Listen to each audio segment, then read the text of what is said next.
नमस्कार बंधुरा आज आमी तोमादेर काछे निये चले एसेछि एकदम दोकानेर स्टाइलेर मतन नन भेज मोमोर दारुण एकटी रेसिपि।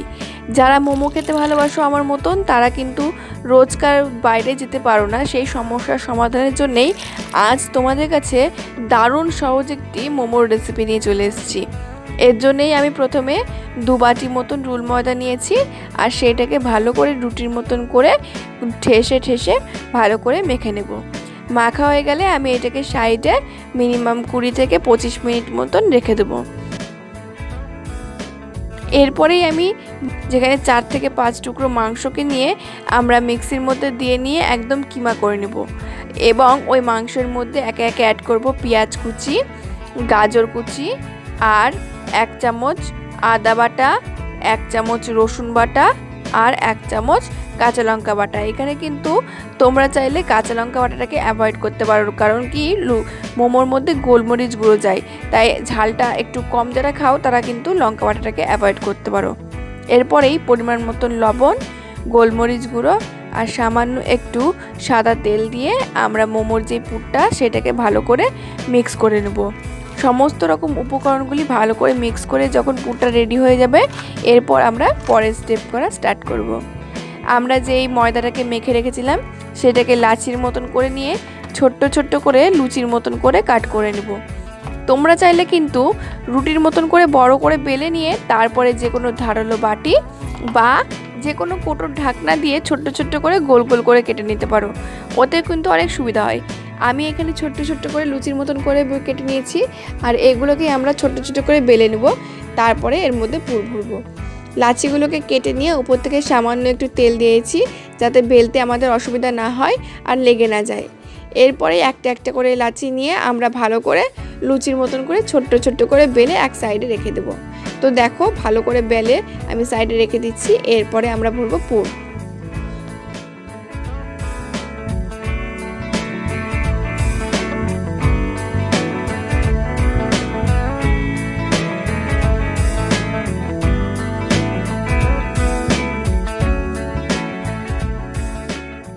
মোমোগুলো বেলা হয়ে গেলে মিডিলে আমি 1 চামচ করে পুর দিয়ে ভালো করে মুখটা মুড়ে নিচ্ছি মোমোর আকার দিয়ে।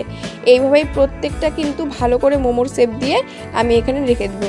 তোমরা চাইলে কিন্তু তোমাদের ইচ্ছে মতন যে কোনো শেপ দিতে পারো, আমি যেই ধরনের শেপ আমি পারি সেইভাবে আমি প্রত্যেকটা করে নিচ্ছি। তোমরা যদি তোমাদের সুবিধা মতন গোল, লম্বা বা যেমন খুশি তেমন করে কিন্তু ভালো করে শেপ দিতে পারো।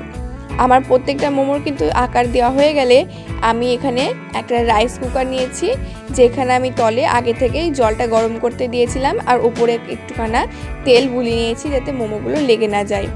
এই রাইস কুকারটা কিন্তু একদম দারুণ একটি রাইস কুকার। এর মধ্যে যে কোনো রকমের ভাত বলো, মাংস বলো, যে কোনো রকমের সেদ্ধ সবজি, ফ্রাইড রাইস, যে কোনো কিছুই এর মধ্যে রান্না করা হয় চটজলদি, কোনো আগুন ছাড়াই। তারপরে এর মধ্যে আমি একে একে সমস্ত মোমোগুলোকে সাজিয়ে নিয়ে 10 মিনিট ধরে স্টিম করে নেব আর তুলে দেখব কতটা হয়েছে।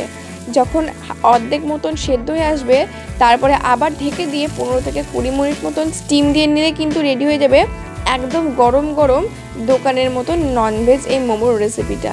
মোমোগুলো দেখতেই পাচ্ছ দেওয়ার সময় কীরকম ছিল আর যখন স্টিম হয়ে গিয়েছে তখন কতটা ফুলে গিয়েছে। এই মোমো কিন্তু খেতে দারুণ স্বাদ ছিল।